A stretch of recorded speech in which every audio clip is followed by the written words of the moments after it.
Let us go to the portion, Hebrews 12:16. ఈ ఉదయకాలపు ధ్యానం కొరకై హెబ్రీలకు రాసిన పత్రిక 12వ అధ్యాయము 16వ వచనాన్ని చూసుకుందాం. హెబ్రీ 12:16. ఒక పూట కూటి కొరకు తన జ్యేష్ఠత్వపు హక్కును అమ్మివేసిన ఏశావు వంటి భ్రష్టుడైనను వ్యభిచారి అయినను ఉండునేమో అని జాగ్రత్తగా చూసుకొనుడి.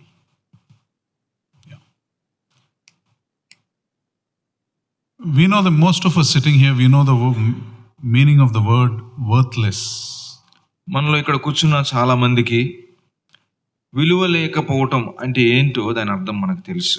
Worthless means having no value.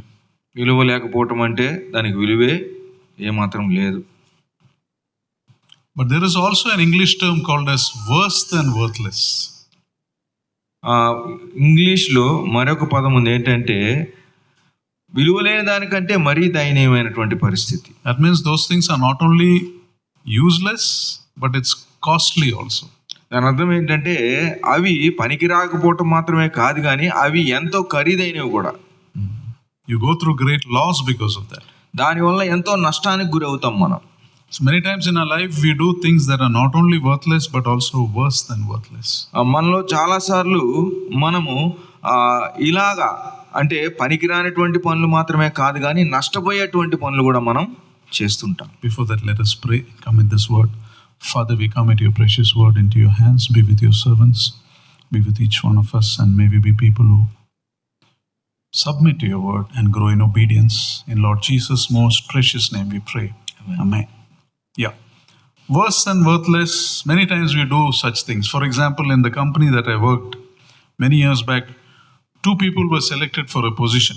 ఉదాహరణకు సహోదరులు ఇదివరకు పనిచేసినటువంటి ఒక కంపెనీలో 2 ఒక స్థానాన్ని కొరకై పిలువబడ్డారు. They both got appointment letters. వారిద్దరికి కూడా అపాయింట్మెంట్ లెటర్లు ఇచ్చారు. One joined immediately, one looked for an auspicious day and joined after 8 or 10 days. ఒకతను వెంటనే జాబ్లో జాయిన్ అయ్యాడు, మరొకడు మాత్రం మంచి రోజు కోసం చూసుకొని ఆ రోజు ఆయన జాయిన్ అయ్యాడు. After many years, time came for their promotion. The first one got it, the second one didn't get it because he was less senior by a few days. చాలా కొంతకాలమైనాక ప్రమోషన్కి అవకాశం వచ్చినప్పుడు ముందు ఎవరైతే జాయిన్ అయ్యారో ఆయనకు వచ్చింది. ఎందుకనంటే తర్వాత అతను కొన్ని రోజులు వెనక జాయిన్ అయ్యాడు కాబట్టి అతనికి ప్రమోషన్ రాలా. Do things that are not only useless but also costly. చాలాసార్లు మనం విలువలేనటువంటి పనులే కాదు, కానీ నష్టపోయేటువంటి పనులు కూడా మనం చేస్తుంటాం. There was a much publicized boxing match in the US many years back. చాలా సంవత్సరాల క్రితం బాక్సింగ్ మ్యాచ్ ఒకటి యుఎస్లో జరిగిన దాని గురించి తెలిసింది. It was between Mike Tyson and another famous boxer named Bruce. Mike Tyson మరి అదే సమయంలో గ్రూస్ అనేటువంటి 2 వ్యక్తుల మధ్య జరిగిన పోటీ అది. The prize money was millions of dollars. వారిలో గెలుపు పొందిన వారికి ఎన్నో మిలియన్ల డాలర్లు బహుమతి ఉంది. And tickets worth millions were sold. ఎన్నో మిలియన్ల టికెట్లు కూడా అమ్మారు. People bought costly tickets. ఎంతో ఖరీదైనటువంటి టికెట్లు కొనుక్కున్నారు. The day came. ఆ రోజు వచ్చింది. The fight started. ఆ యొక్క వారి కుస్తీ ప్రారంభించబడింది. And if I remember right, Mike Tyson knocked out the challenger in 2 minutes. 2 నిమిషాల్లో మైక్ టైసన్ తన యొక్క ఎదుటి వ్యక్తిని 2 నిమిషాల్లో పడేశాడు. What people spend so much money was over in less than 2 minutes. మనుషులు ఎంతో డబ్బు ఖర్చు పెట్టారు, కానీ అది 2 నిమిషాలు కూడా వారికి అది ఇవ్వలేదు సమయం. Before people could sit back and enjoy the fight, it was over. మనుషులు కూర్చొని దాన్ని ఆనందిద్దాం అనుకునే లోపలే ఆ యొక్క కుస్తీ పోటీ అయిపోయింది. Some people brought expensive tickets. They were on their way inside. Before they sat down, it was over. కొంతమంది చాలా ఖరీదైనటువంటి ఆ కుర్చీల్లో ముందు కూర్చోడానికి డబ్బులు పెట్టి టికెట్లు తీసుకున్నారు. వాళ్ళు ఇంకా మార్గంలో ఉండి మొదటి కుర్చీకి వచ్చేటప్పటికే పోటీ అయిపోయింది. One person commented like this. ఒక అతను ఇలా చెప్పాడు, Never in the history of boxing has so many people paid so much for so little. అతను ఏమన్నాడంటే, చరిత్రలోనే ఈ బాక్సింగ్ కుస్తీ పోటీ కోసము ఎవరు కూడా ఇంత వెల చెల్లించలేదు, ఇంత తక్కువ సమయంలో అంటే తక్కువ సమయం దీన్ని ఆనందించడానికి. One of our chief ministers changed the entrance of the secretariat because someone told him that presence entrance was not auspicious. What? One of our chief ministers, మనకు తెలిసినటువంటి ఒక చీఫ్ మినిస్టర్ గారు తనకున్నటువంటి ముఖద్వారాన్నే మార్చాడు. ఎందుకనంటే ఇది వాస్తుకు బాగాలేదన్నారు కాబట్టి. long after the change he died. అది మార్చినాక ఆ ఒక shortly after that. ఆ తర్వాత కొంతకాలానికి ఆయన చనిపోయాడు. Parents spend lakhs on children's education. ఇదిగో అనేక మంది తల్లిదండ్రులు పిల్లల యొక్క విద్య గురించి చాలా డబ్బును వెచ్చిస్తారు. They spend much time preparing them to get a job, grow in a career, but they are not serious about their children growing in the Lord. వారు ఇదిగో లోకంలో ఉత్తీర్ణులై గొప్ప స్థానాల్లో ఉండాలని వారి విషయమై ఎంతో సమయాన్ని వెచ్చిస్తారు, డబ్బును వెచ్చిస్తారు, కానీ ప్రభువునందు వారు వర్ధిల్లాలనే విషయంలో ఏమాత్రం కూడా వారు పట్టించుకోరు. The result is the children start with the wrong priorities. దానివల్ల పర్యవసానం ఏంటంటే పిల్లలు వారి యొక్క ప్రాధాన్యతలను విస్మరించి సరైనటువంటి మార్గంలోకి వెళ్ళరు. Sometimes they get into the wrong habits, wrong relationships, wrong company. కొన్నిసార్లు వారికి చెడు అలవాట్లు, చెడు సహవాసము, చెడు మార్గంలోకి వెళ్తారు. Not only has the money been spent, but a life has also been destroyed. వారు అట్లా వెళ్ళడం ద్వారా డబ్బులు మాత్రమే నష్టపోరు, కానీ ఆ యొక్క జీవితాన్ని కూడా వారు నష్టపోతారు. What the parents spent on them was not only worthless, it was worse than worthless. అటువంటి సమయాల్లో నిజంగా చూస్తే వారి తల్లిదండ్రులు ఆ బిడ్డల మీద పెట్టినటువంటి ఆ యొక్క మొత్తం మూల్యం కూడా అది విలువలేనిది కాదు, మాత్రమే కాదు, కానీ అది ఏమాత్రం కూడా చాలా నష్టం కలిగించేదిగా చూస్తాం. And on the other side, many children do well in life also, but a life without God. మరొక వైపు చూస్తే కొంతమంది జీవితంలో చాలా గొప్పగా అవుతారు పిల్లలు, కానీ దేవుడు లేకుండా అవుతారు. And in their driven by their success, they have no time for parents. వారికి ఉన్నటువంటి ఆ యొక్క పదవుల్లో, స్థానాల్లో వారి తల్లిదండ్రుల కొరకు కూడా వారి సమయాన్ని వెచ్చించలేని వారిగా ఉంటారు. And old parents live lonely and uncared of life. వారి యొక్క uncared for life. ఆ యొక్క తల్లిదండ్రులు ఒంటరిగా ఇదిగో ఎవరు పట్టించుకోని స్థితిలో వారు ఉంటారు. In the younger days, these parents would have dreamed that their children would do well, would be in such position. That would have been their dream. బాల్య దశలో ఉన్నప్పుడు పిల్లలు తల్లిదండ్రులు ఇదిగో నా పిల్లలు గొప్పవారు అవ్వాలనేటువంటి కలలు, కానీ ఇదిగో నా పిల్లలు కూడా ఉన్నత స్థాయిలో ఉండాలని వారి కొరకై వారు ఎంతో తపించి ఉంటారు. But now their dreams have come true. వారి యొక్క కలలు నిజమైనవి, కానీ they are living in their dreams. They are living in their dreams. వారు ఆ యొక్క కలల్లో జీవిస్తున్నారు, కానీ and they realize it was the wrong dreams. కానీ వారికి అర్థమైంది ఏంటంటే అవన్నీ కూడా సరైనటువంటి కలలు కాదని. For the parent, what they sacrificed was not just worthless, it was worse than worthless. ఇదిగో ఆ తల్లిదండ్రులకు వారు చేసినటువంటి త్యాగాలు ఏమాత్రం పనికిరానివి మాత్రమే కాదు, కానీ వారిని ఎంతో నష్టానికి కూడా అవి గురి చేసింది. In our verses this morning, the Bible tells us this was essentially the same problem Esau had. He did something that was worse than worthless. మనం ఉదయకాలం చదువుకున్నటువంటి వాక్య భాగంలో ఏశావు కూడా అదే సమస్య కలిగి ఉంటున్నాడు. ఏంటంటే విలువలేని దాన్ని, నష్టపరుచుకునే దాన్ని తాను పొందుకున్నాడు. ఇక్కడ he left the God of his father and grandfather. Instead of serving him, he decided to be godless. ఇదిగో తన తండ్రి, తన యొక్క తాతగారు, అంటే తన యొక్క జేజనాయన వాళ్ళు ఉంచుకున్నటువంటి ఆ యొక్క దేవుని విడిచిపెట్టి దేవుడు లేని బ్రతుకుతున్నాడు. Esau was a godless man, and because of he was godless, he brought great heartache and regret in his life. ఏశావుకు దేవుడు లేడు కాబట్టి తన జీవితంలో అనేకులకు ఎంతో నొప్పి, బాధ కలిగించాడు. You know the story of Esau, right? They were two twins, Jacob and Esau. ఏశావు కథ మనకు తెలుసు కదా. యాకోబు, ఏశావులు అనే వారు ఇద్దరు కూడా కవల పిల్లలు. The elder was Esau, the younger was Jacob. In the twins. జ్యేష్ఠుడు ఏశావు, కనిష్ఠుడు యాకోబు. And these two brothers were totally different.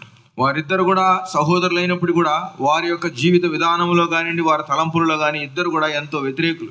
Genesis 25:27 says Esau grew up and became a skillful hunter. ఆది కాండంలో చూసినట్లయితే ఏశావు పెద్దవాడై అతడు వేటగాడయ్యాడనేటువంటి మాటను మనం చూస్తున్నాం. While Jacob was a quiet man, he stayed among the tents, in the tents. అదే సమయంలో యాకోబు విషయం చూసినట్లయితే అతడు నెమ్మదస్తుడై గుడారములలో నివసించినటువంటి మాటను చూస్తున్నాం. Esau was whom the world would call a real man. He was an outdoor man. He was a skilled hunter. లోకము ఏశావును చూస్తే ఏమంటదంటే నేర్పరి అయిన ఆ యొక్క ఆ వేటగాడు కాబట్టి ఇతడు లోకానికి చెందినవాడు, గొప్పవాడు అంటది. In contrast, Jacob physically couldn't come meet Esau's standards. ఇదిగో Jacob couldn't come to Esau. అదే సమయంలో చూసినట్లయితే యాకోబు అన్నకు తగినట్లుగా ఆ స్థాయికి ఎప్పుడు కూడా అంత పైకి వెళ్ళిన వాడు కాదు. Jacob was more of a mother's pet. He was protected. యాకోబు ఎక్కువగా ఇదిగో తన తల్లి దగ్గర ఎప్పుడు కూడా కాపాడబడుతున్న వ్యక్తిగా చూడవచ్చు. But Jacob was actually the smarter of the two.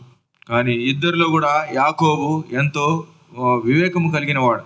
And the meal that is talked in Hebrew, the one single meal, is told in Genesis 25:29 to 34.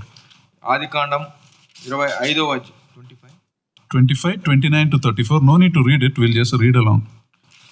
ఆదికాండం 25వ అధ్యాయంలో ఆ రోజు ఏం జరిగిందో మనం ఆ సన్నివేశాన్ని గమనించవచ్చు. Once when Jacob was cooking some stew, Esau came in after hunting. He was very hungry. యాకోబు ఇదిగో వంట వండుతున్నప్పుడు ఏశావు వచ్చాడు చాలా ఆకలితో. And he said, "Give me some of that stew. I am hungry." ఇదిగో నేను ఆకలితో ఉన్నాను, ఆ కూర కొంచెం నాకు ఇవ్వు. Jacob said, "First sell me your birthright." యాకోబు వెంటనే ఉన్నాడు, మొట్టమొదటిగా నీ జ్యేష్ఠత్వ హక్కును నాకు అమ్మివేయి. And Esau says, "I am about to die. What use is my birthright?" ఇదిగో అప్పుడు ఏశావు ఏమన్నాడంటే, నేను చనిపోయేటట్టున్నాను, దాంతో నాకేం పని. And he sold his birthright gave his birthright to Jacob for a meal. ఇదిగో ఒక్క పూట కూటి కొరకై తన జ్యేష్ఠత్వాన్ని అమ్మి వేసుకున్నాడు. His birthright was his inheritance as a firstborn son. ఇదిగో జ్యేష్ఠత్వం అనేది పెద్ద కుమారుడిగా తనకు తండ్రి దగ్గర నుంచి ఇచ్చినటువంటి అది స్వాస్థ్యం.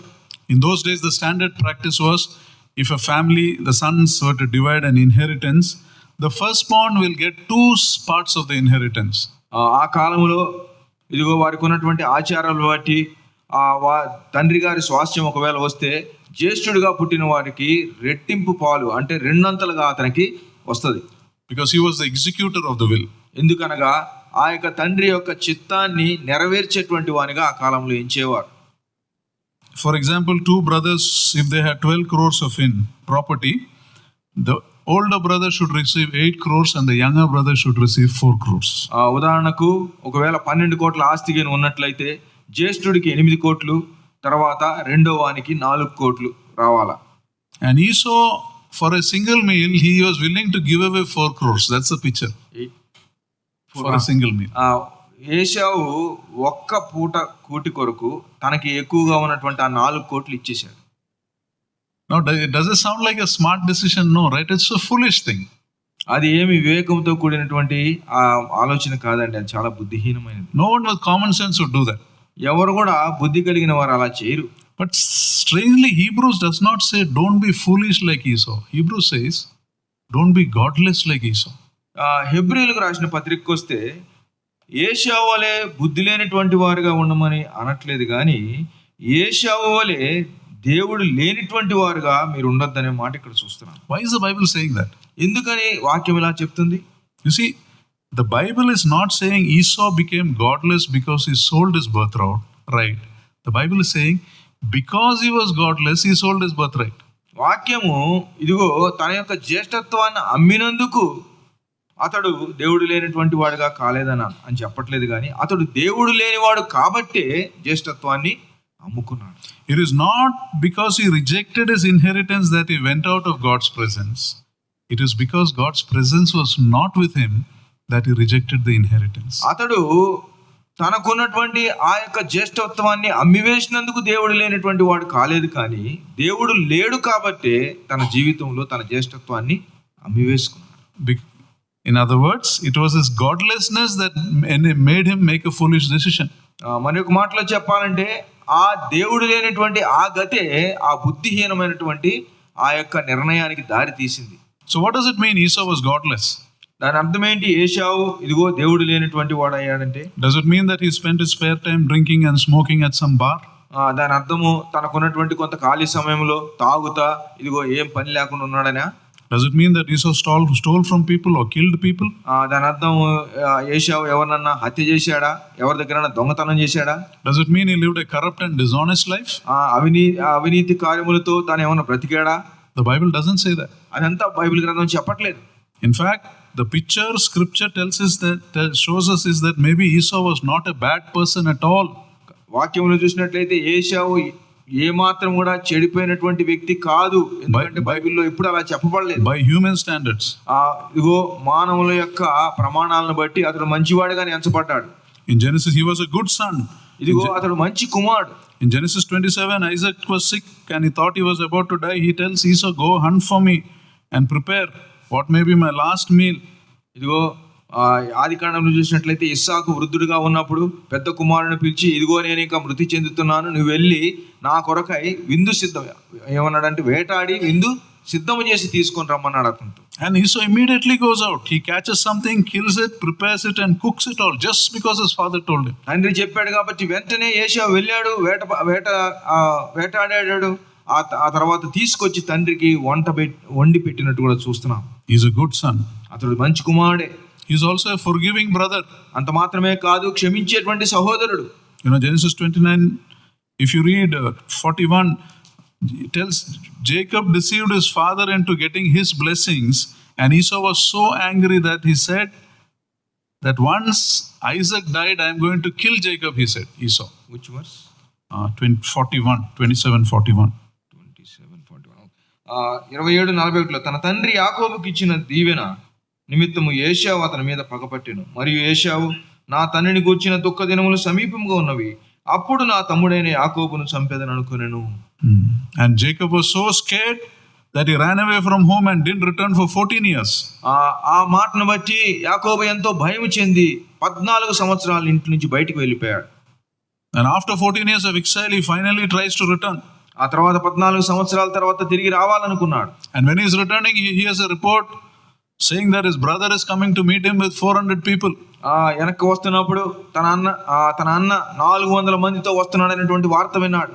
And Jacob is so afraid that he sends a gift to Esau. ఇదిగో ఎంతో భయం చెంది ఇదిగో యాకోబు ఏశావుకు బహుమతులు పంపిస్తున్నాడు. As a peace offering, he sends a gift of nearly 300 goats and sheep, camel, cattle and donkeys. ఇదిగో దానికి బలిగా సమాధానము కలగటం కొరకై తనకు కొన్ని బహుమానాలు పంపించాడు, ఎన్నో గొర్రెలు మేకలు. And after seeing the gift, what does Esau say? అవన్నీ చూసినాక ఏశావు ఏమన్నాడండి? In Genesis 33:9 he says, I already have plenty, my brother. You keep this for yourself. అతను అన్నాడు, ఇదిగో నాకు అన్నీ కూడా సమస్తము ఉన్నాయి, సహోదరుడా నాకు కావలసినంత ఉన్నది, నీది నీవే ఉంచుకోమని చెప్పాను. Not a bad person, right? He forgave. ఏశావు చెడ్డవాడు కాదండి, తమ్ముడు క్షమించాడు. And from that day forward, we see nothing in scripture that indicates that there was any further conflict between these two brothers. ఆ తర్వాత ఆ దినము నుంచి తర్వాత అన్నదమ్ముల మధ్యలో కలహాలు ఉన్నట్లు ఎక్కడ మనం చూడం. They even joined together to bury their father when he finally died. Genesis 35:29. ఆది కాండం 35లో చూసినట్లయితే తండ్రి మృతి చెందినప్పుడు ఇద్దరు కలిసి వచ్చి తండ్రిని పాతి పెట్టినట్లు కూడా మనం చూడవచ్చు. So Esau was a good son. He was a forgiving brother. He may have had many other good qualities. He may have been someone you would have liked to have as your friend or your neighbor. ఇదిగో ఏశావు చాలా మంచివాడు, మంచి కుమారుడు, మంచి సహోదరుడు. ఒకవేళ నీ పొరుగువానిగా ఉంచుకోవటానికి అతనికి ఇష్టపడిన వారు కూడా ఎంతో మంది ఉండుండవచ్చు. But the Bible says, don't be godless like Esau. కానీ వాక్యం ఏమని చెప్తుందంటే, నీవు ఆ యొక్క ఏశావు వలె ఉండవద్దు. If Esau wasn't what we call a bad man, then what made him godless? ఇదిగో దేవుణ్ణి మరిచినటువంటి వాడిగా ఎందుకయ్యాడు? Esau is a kind of nice person, but without God in his life. ఇక్కడ చూసినట్లయితే ఏశావు లోకరీతిగా మానవ రీతిగా మంచి వ్యక్తే కానీ దేవుడు లేనిటువంటి వ్యక్తిగా మనం గమనిస్తున్నాం. We meet a lot of nice people who have no problems having an affair after marriage, no problems taking bribes, no problems telling lies, but nice people. కొన్నిసార్లు మనం లోకంలో మంచి వ్యక్తుల్ని మనం కనుగొంటాం. వారు మనం చూసినప్పుడు వారు అన్ని విషయాలు కూడా బాగున్నట్లుగా ఉంటారు. Charles Swindoll, in one of his books, he writes about a man and a woman who goes to KFC to buy a bucket of fried chicken.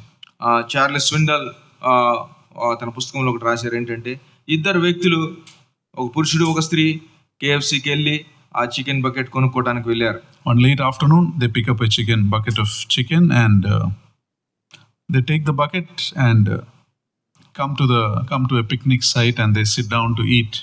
వారిద్దరు ఆ బకెట్ ఆ చికెన్ తీసుకొని ఒక స్థలానికి వెళ్ళి, పచ్చిక గల స్థలం, అక్కడ కూర్చొని తినాలనుకున్నారు. And they open the box and they find chicken is not there, but a lot of money is there, about $800.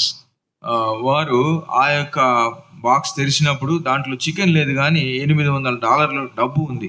Actually, it was a box which the cashier kept the money. By mistake, they gave that box to him. అది cashier గారు పెట్టుకున్నటువంటి ఆ డబ్బా పొరపాటున వాళ్ళ చేతిలోకి వెళ్ళింది. This man immediately took the money, drove the car, came back to KFC and handed the bucket. By that time, the manager was frantic. They were searching for the money. వెంటనే ఈ వ్యక్తి ఆ డబ్బులు తీసుకొని వచ్చి మేనేజర్కి తిరిగి మరలా ఇచ్చేసాడు. అప్పటికే మేనేజర్ గారు కంగారు పడుతున్నాడు. And he's so grateful, the manager. This man became an instant hero. He said, and the manager told him, just wait. I want to call the press and you are going to be in the local town as our hero. అప్పుడు town news. అక్కడ manager గారు ఏమన్నారంటే, నువ్వు కొంచెం సేపు ఇక్కడ ఉండండి, నేను ప్రెస్ వారిని పిలుస్తాను, వారు వచ్చి నిన్ను ఇంటర్వ్యూ చేస్తారు, ఈ యొక్క చుట్టుపక్కల ప్రాంతాల్లో నిన్ను హీరోగా వారు గుర్తిస్తారు. You are the most honest man I have ever met. అతి యథార్థవంతుడైనటువంటి వాడవు నువ్వు, నేను ఇప్పుడు దాకా నీలాంటి వాడిని ఎప్పుడు కూడా కలవలేదు. And this man responds saying, no, don't do that. And he comes closer and whispers, this woman with me is somebody else's wife. అతను ఏమన్నాడంటే చెవులోకి వచ్చి, ఇదిగో నా దగ్గర ఉన్నటువంటి ఈమె నాతో పాటు ఉన్న వేరే ఆయన భార్య అని చెప్పాడు. You see, there are many nice people like that with a rotten core inside. ఇదిగో చాలా మంది బయటికి బాగుంటారు కానీ లోపల మాత్రం అలాంటి బుద్ధులు కలిగిన వారు ఉంటారు. They appear very understanding, very honest, but they don't think twice about damaging somebody's life.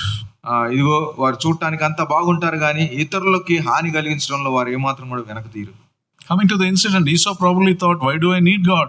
ఇదిగో ఏశావు అనుకుని వచ్చు, నాకు దేవుడు ఎందుకు. There are many people who think like that, right? Why do you need God? I've got money, I've got strength, I've got everything. Why do I need God? చాలా మంది అనుకుంటారు, ఇదిగో నాకు డబ్బు ఉన్నది, నాకు బలగం ఉన్నది, నాకు ఎందుకు దేవుడు. You know, if you're without God, like us, he doesn't have to get up early morning on a Sunday and struggle and come to church. He can sleep. దేవుడు లేనిటువంటి వారు ఉంటే మనలాగా పొద్దున్నే ఉదయకాలం మీద లేచి దేవుని సన్నిధికి రావాల్సినటువంటి అవసరత అక్కర్లేదు, కాసేపు ఇంకా పడుకోవచ్చు.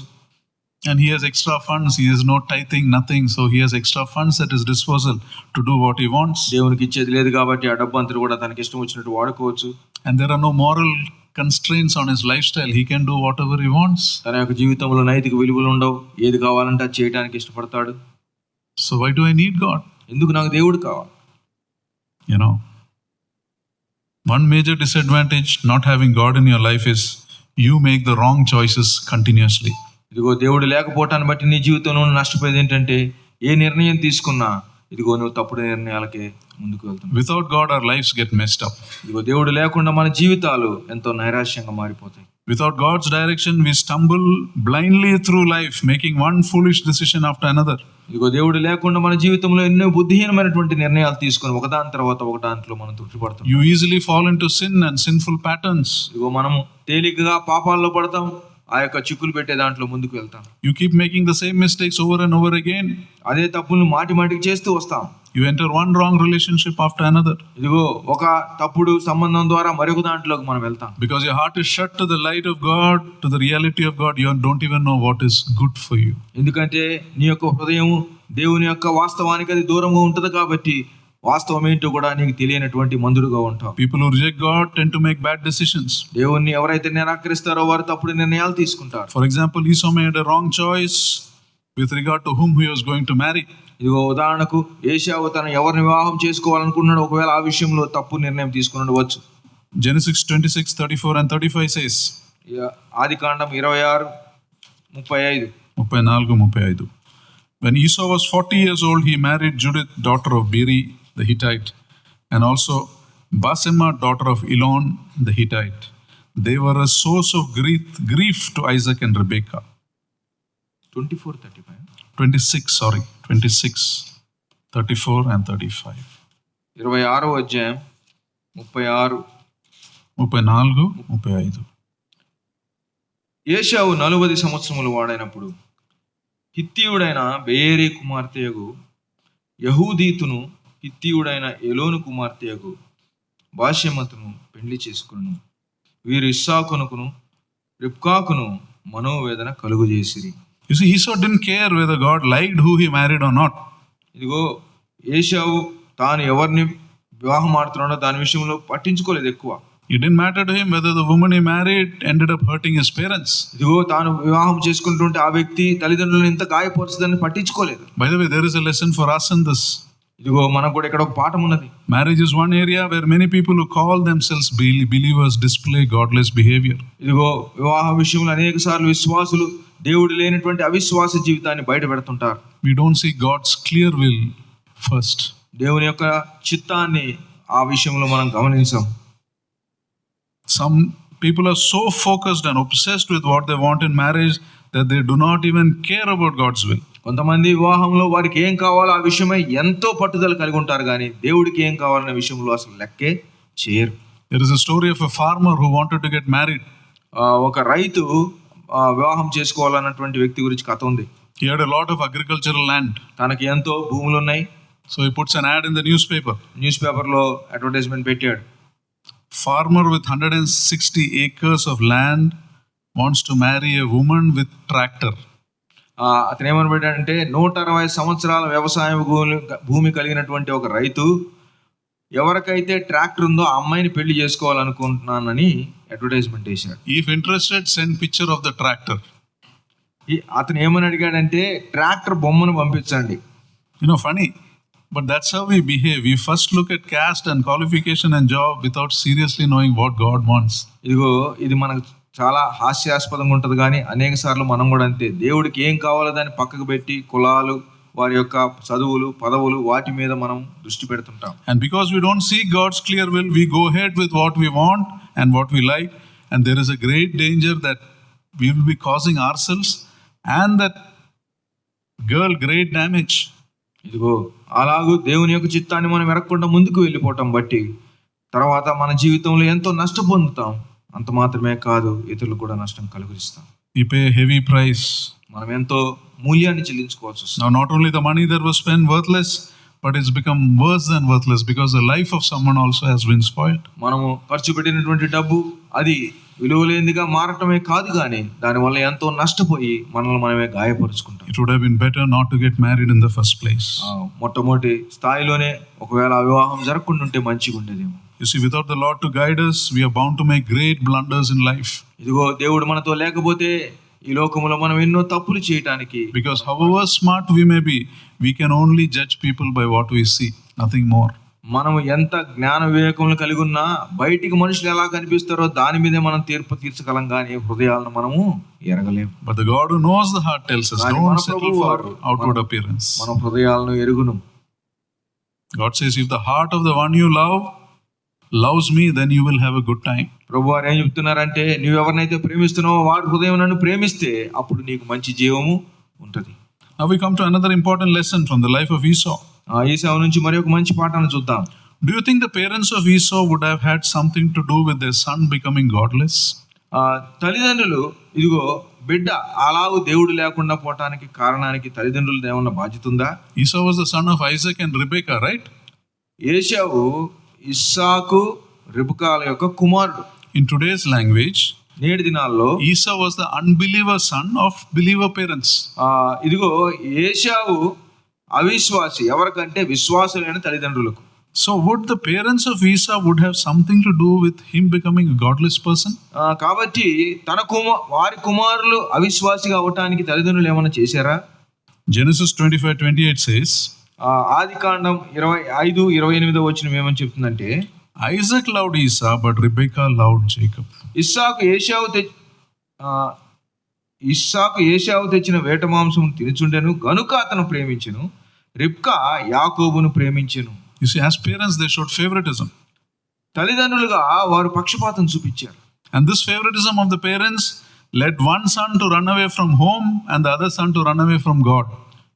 ఈ పక్షపాత బుద్ధిని బట్టి, వైఖరిని బట్టి ఒక కుమారుడేమో ఇంటి నుంచి దూరం అయిపోయాడు, మరొక కుమారుడు దేవునికి దూరం అయిపోయాడు.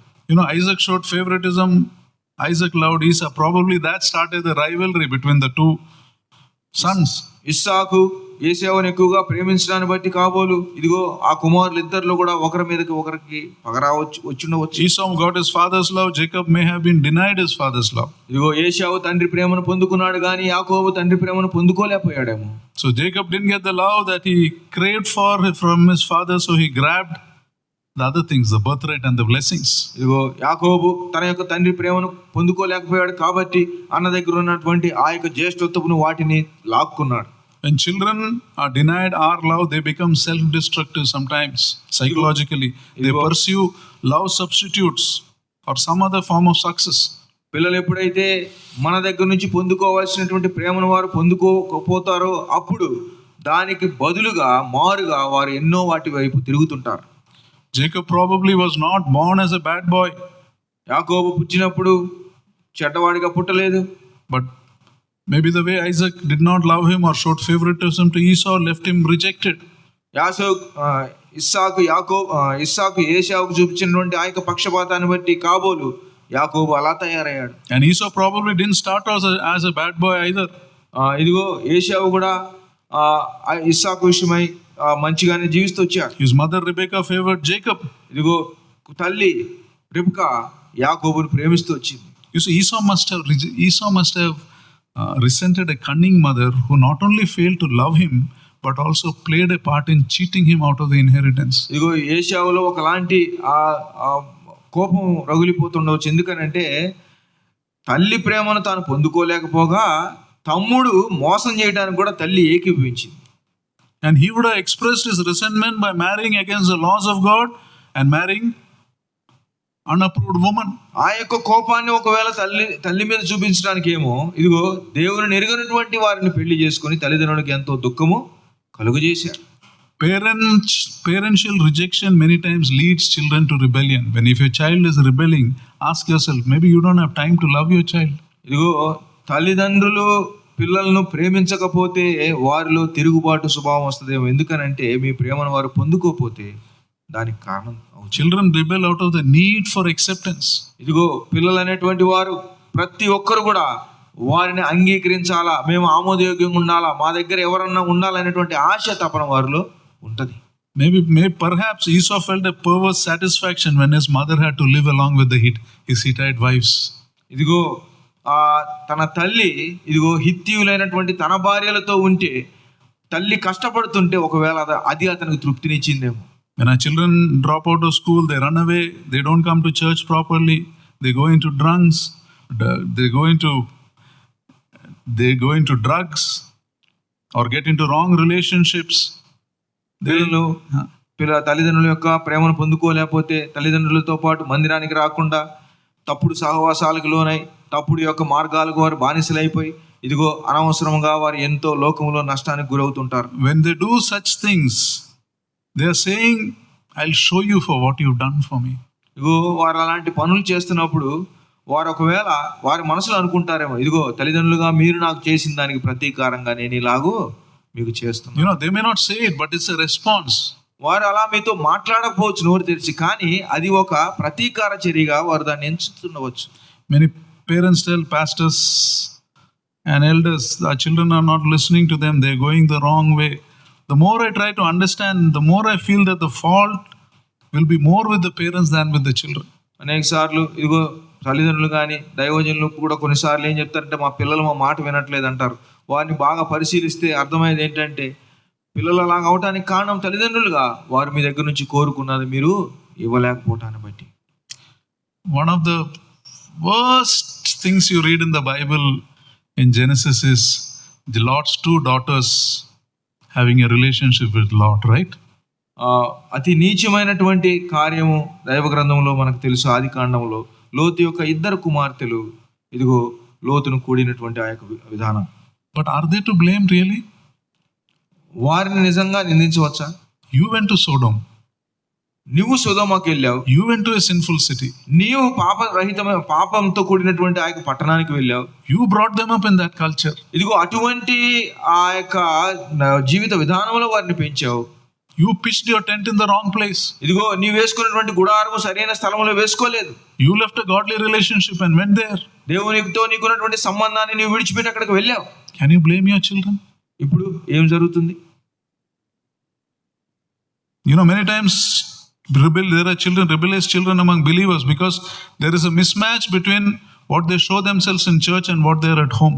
అనేక సార్లు విశ్వాసుల కుటుంబాల్లో అంటే దేవుని నమ్మిన వారు వారి కుటుంబాల్లో చాలా సార్లు పిల్లలు బయటికి వెళ్ళడానికి కారణం ఏంటంటే ఆ యొక్క తల్లిదండ్రులు చెప్పేది మాట్లాడేది ఒకటి, వారి దీంట్లో జీవించే జీవిత విధానం మరొకటి. Children have a strong sense of justice, and when they see that disparity, they will lose all respect.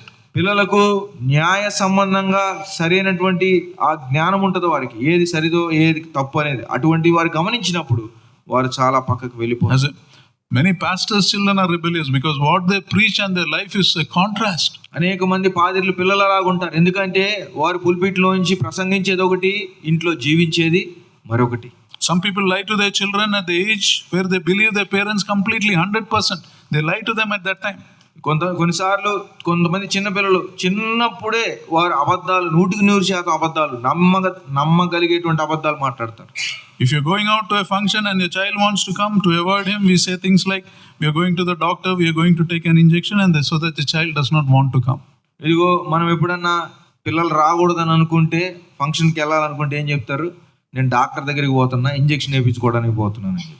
Never do that. You are lying to them at the time where you are there. They totally trust in you. ఇదిగో పిల్లలు మిమ్మల్ని పూర్తిగా నమ్మేటువంటి ఆ సమయంలో మీరు వారికి అబద్ధం ఆడుతున్నారు. At their age, at that age, you are their greatest hero. ఆ వయసులో మీరు వారికి హీరోలుగా ఉన్నారు. And soon enough they will know that you are lying. వారు తెలుసుకుంటారు మీరు అబద్ధాలు చెప్తున్నారు.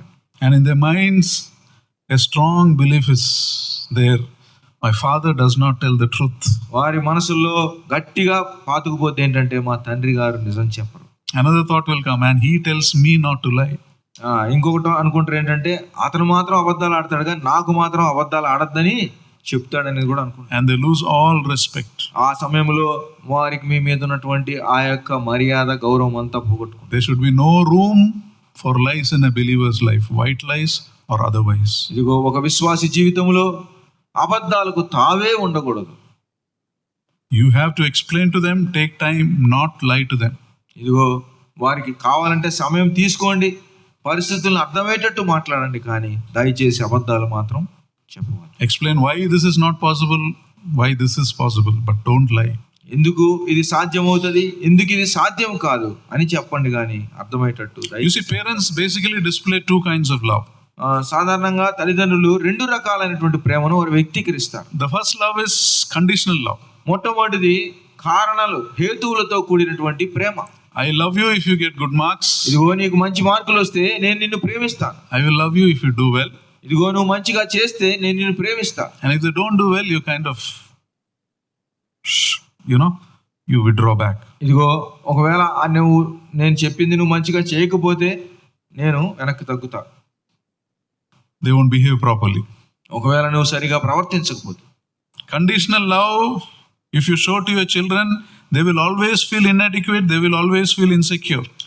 హేతువులతో కూడినటువంటి ప్రేమ, కారణాలు హద్దులతో కూడినటువంటి ప్రేమను నీ బిడ్డకి నువ్వు చూపిస్తే వారు ఎల్లప్పుడూ కూడా అభద్రతా భావంతోనే వారు పెరుగుతుంటారు. And because you kept this crazy standard before you, they will go into depression also.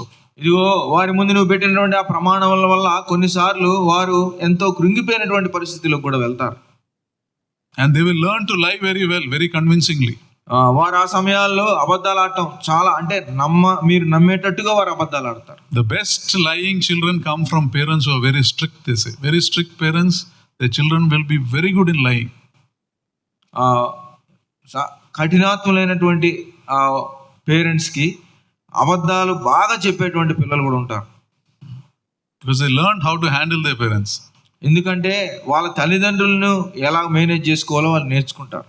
In some places, boys are more loud than the girls. కొన్ని స్థలాల్లో మగబిడ్డలను ఎక్కువ ప్రేమిస్తారు ఆడపిల్లల కంటే. That must not be. అది అలా ఉండకూడదు. The second kind of love is unconditional. రెండవది ఏ కారణాలు లేనటువంటి ప్రేమ, హద్దులు లేని ప్రేమ. I will love you even if you don't meet my need. ఇదిగో నా అవసరాలు నువ్వు తీర్చకపోయినా నేను ప్రేమిస్తా. This is God's kind of love, requiring nothing from you. ఇదిగో ఇది దేవుని ప్రేమ, నీ దగ్గర నుంచి ఏది కోరుకోరు. I will love you just as you are, whether you fail, whether you pass. నువ్వు ఓడిపోయినా, నువ్వు పాస్ అయినా, ఫెయిల్ అయినా నేను నిన్ను ప్రేమించేది ప్రేమిస్తాను. This is the love children look from their parents. ఇదిగో ఇటువంటి ప్రేమను పిల్లలు తల్లిదండ్రుల దగ్గర నుంచి కోరుకుంటారు. Parents, your love must not depend on your children's marks or your looks or their gifts or their abilities. కాబట్టి ఇక్కడ చూసినట్లయితే తల్లిదండ్రులుగా మనం పిల్లల పట్ల చూపించేటువంటి ప్రేమ వారి యొక్క స్థానాలను బట్టి కానీ, వారికి ఉన్నటువంటి ఆ యొక్క అంటే పాస్ అయ్యారా, ఫెయిల్ అయ్యారా, వారు జీవితంలో చేశారా చేయలేదా దాని మీద అయితే కాదు. You see, parents, remember, God has given you the power to shape your child's life. ఇదిగో what is that? Parents, children have, God has given you the power to shape your children's life. దేవుడు మీ పిల్లల యొక్క జీవితాలని మరల్చగలిగినటువంటి శక్తి తల్లిదండ్రులకు ఇచ్చాడు. You know, parents are like potters. The power to mold the child is in their hands. తల్లిదండ్రులు అనేటువంటి వారు ఇదిగో కుమ్మరి వంటి వారులా, ఎందుకనంటే వారి బిడ్డల యొక్క జీవితాలను ఏ రూపంలో కన్నా మార్చడానికి దేవుడు వారికి అవకాశం ఇచ్చాడు. And our children are given for a time. How long do you think your children will be with you? పిల్లల్ని దేవుడు కొంతకాలం వేస్తారండి. ఎంతకాలం ఉంటారు అనుకుంటారు మీ దగ్గర? 15 years, 20 years. After that, they fly away. 15-20 సంవత్సరాలు, ఆ తర్వాత వారు వెళ్ళిపోతారు. You can't say after the age of 18 that their age of 18 that my children are not listening to me. 18 సంవత్సరాల వయసులో నా పిల్లలు వినట్లేదు నా మాట అని అనటానికి వీల్లేదు. Trust is something you build up. Trust and respect is something you build up from childhood. ఇదిగో నమ్మకత్వం అనేది ఇదిగో వారిలో వారి యొక్క బాల్య దినాల నుంచే నువ్వు లేపుకుంటూ రావాలి. If you neglect this, there is no quick fix solutions. ఇదిగో వాటిని నిర్లక్ష్యం చేస్తే వాటిని నువ్వు వెంటనే ఎప్పుడు కూడా బాగు చేయలేవు. But there is a way out. Come back to the Lord, ask for His forgiveness and mercy. కానీ దేవుని దగ్గరికి వచ్చి దేవుని దగ్గర క్షమాపణ అడుగుని ఆయన కృప కొరకు ఎదురు చూస్తే దేవుడు తప్పు. And certainly when Jacob and Esau became adults, they were responsible for their own choices. ఇదిగో ఏశావు యాకోబులు పెద్దవారైనప్పుడు వారు తీసుకునే నిర్ణయాలకు వారే బాధ్యులు. Jacob chose God, Esau chose to be godless. యాకోబు దేవుని కోరుకున్నాడు, ఏశావు దేవుడు లేకుండా బ్రతికాడు. Esau can't blame anyone else for his choices. ఇదిగో ఏశావు తాను తీసుకున్న నిర్ణయాలకి ఎవరి మీద నింద వేయడానికి ఆస్కారం లేదు. There are many people who came from abused backgrounds and powerfully turned to the Lord. ఇదిగో ఎంతో మంది చాలా దయనీయమైనటువంటి పరిస్థితుల్లో నుంచి వచ్చినటువంటి వారు దేవునికి దగ్గర అయినటువంటి వారు ఎంతో మంది ఉన్నారు. Have you ever thought what Esau could have been had he chosen to follow the living God? ఇదిగో ఏశావు నిజమైనటువంటి దేవుణ్ణి వెంబడించినట్లయితే ఏమయ్యేవాడో తెలుసా? When the Jews talk of their great ancestors, they often talk of Abraham, Isaac and Jacob. ఇదిగో అబ్రహాము, ఇస్సాకు, యాకోబులు అనేటువంటి ఆ మాటను యూదులు మాట్లాడుతూ వచ్చారు. వారు many times when God himself spoke, he said, I am the God of Abraham, Isaac and Jacob. ప్రభు వారు ఎన్నోసార్లు తన్ను పరిచయం చేసుకున్నప్పుడు కూడా నేను అబ్రహాము, ఇస్సాకు, యాకోబుల దేవుడిని పరిచయం చేసుకున్నాను. And Isaac was the twin brother of Jacob. ఆ సమయంలో మనం గమనించినట్లయితే యాకోబు